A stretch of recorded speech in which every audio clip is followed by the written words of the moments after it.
ತಮಗೆಲ್ಲರಿಗೂ ತಿಳಿದಿರೋ ರೀತಿ ಕರ್ನಾಟಕ ರಾಜ್ಯದಲ್ಲಿ ಮುಂಗಾರು ಮಳೆ ಕ್ಷೀಣಿಸಿದ್ರಿಂದ ರಾಜ್ಯದೆಲ್ಲೆಡೆ ಒಂದು ಬರದ ಛಾಯೆ ಕಾಡ್ತಾ ಇದ್ದದ್ದನ್ನು ಮನಗಂಡು ನಮ್ಮ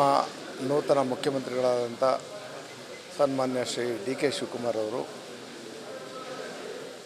ನೀನು ಕೊಡಗು ಉಸ್ತುವಾರಿ ಮಂತ್ರಿ ಆಗಿರೋದ್ರಿಂದ ಸರ್ಕಾರದ ಒಂದು ಸೇವೆಯನ್ನು ಪಾಡಿ ಶ್ರೀ ಈಶ್ವರ ಇಗ್ಗುತಪ್ಪ ದೇವರನ್ನು ಪ್ರಾರ್ಥನೆ ಮಾಡಿ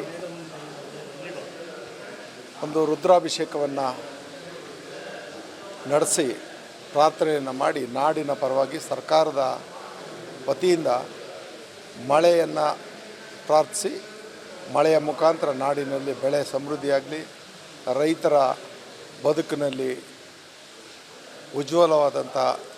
ಭವಿಷ್ಯತ್ತು ಮೂಡಲಿ ಅನ್ನೋವಂಥ ಪ್ರಾರ್ಥನೆಯನ್ನು ಮಾಡಿ ಬಾ ಅನ್ನೋವಂಥ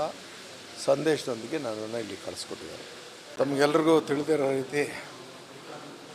ಕರ್ನಾಟಕ ರಾಜ್ಯದಲ್ಲಿ ಮುಂಗಾರು ಮಳೆ ಕ್ಷೀಣಿಸಿದ್ರಿಂದ ರಾಜ್ಯದೆಲ್ಲೆಡೆ ಒಂದು ಬರದ ಛಾಯೆ ಕಾಡ್ತಾ ಇದ್ದದ್ದನ್ನು ಮನಗಂಡು ನಮ್ಮ ನೂತನ ಮುಖ್ಯಮಂತ್ರಿಗಳಾದಂಥ ಸನ್ಮಾನ್ಯ ಶ್ರೀ ಡಿ ಕೆ ಶಿವಕುಮಾರ್ ಅವರು ನೀನು ಕೊಡಗು ಉಸ್ತುವಾರಿ ಮಂತ್ರಿ ಆಗಿರೋದ್ರಿಂದ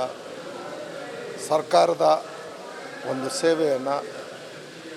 ಪಾಡಿ ಶ್ರೀ ಈಶ್ವರ ಇಗ್ಗುತಪ್ಪ ದೇವರನ್ನು ಪ್ರಾರ್ಥನೆ ಮಾಡಿ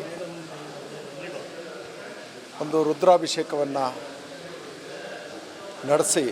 ಪ್ರಾರ್ಥನೆಯನ್ನು ಮಾಡಿ ನಾಡಿನ ಪರವಾಗಿ ಸರ್ಕಾರದ ವತಿಯಿಂದ ಮಳೆಯನ್ನು ಪ್ರಾರ್ಥಿಸಿ ಮಳೆಯ ಮುಖಾಂತರ ನಾಡಿನಲ್ಲಿ ಬೆಳೆ ಸಮೃದ್ಧಿಯಾಗಲಿ, ರೈತರ ಬದುಕಿನಲ್ಲಿ ಉಜ್ವಲವಾದಂಥ ಭವಿಷ್ಯತ್ತು ಮೂಡಲಿ ಅನ್ನೋವಂಥ ಪ್ರಾರ್ಥನೆಯನ್ನು ಮಾಡಿ ಬಾ ಅನ್ನೋವಂಥ ಸಂದೇಶದೊಂದಿಗೆ ನನ್ನನ್ನು ಇಲ್ಲಿ ಕಳಿಸ್ಕೊಟ್ಟಿದ್ದಾರೆ.